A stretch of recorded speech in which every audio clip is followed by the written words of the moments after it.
The Church teaches that the proclamation of the gospel is the high point of the liturgy of the Word. In fact, the proclamation of the gospel is so significant, the Church has a special book for those words, for the words of the gospel. The Word of Christ, the book of Gospels, is yet another symbol of Christ present to the Church. Because it is His own Word, the gospel is honored with candles. The gospel is honored with incense as if it were Christ Himself. This is why the book of Gospels is carried in procession, either by the deacon, by the lector, or by another minister. The lectionary, on the other hand, is never carried in procession.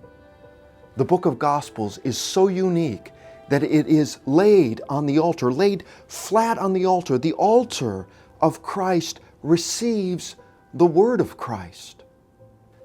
Some places have learned that the book of Gospels should be displayed on the altar.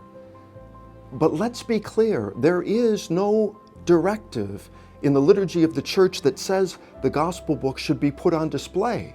Rather, it simply says that the book of Gospels is placed on the altar. It receives the book of the gospel the same way that the altar receives the host during the preparation of the gifts. The Church teaches that the function of the proclamation of the gospel is always the deacon's responsibility, that it is a ministerial responsibility and not a presidential role. This is why in the Catholic Mass, the deacon always proclaims the gospel. And if there is not a deacon, then one of the concelebrating priests.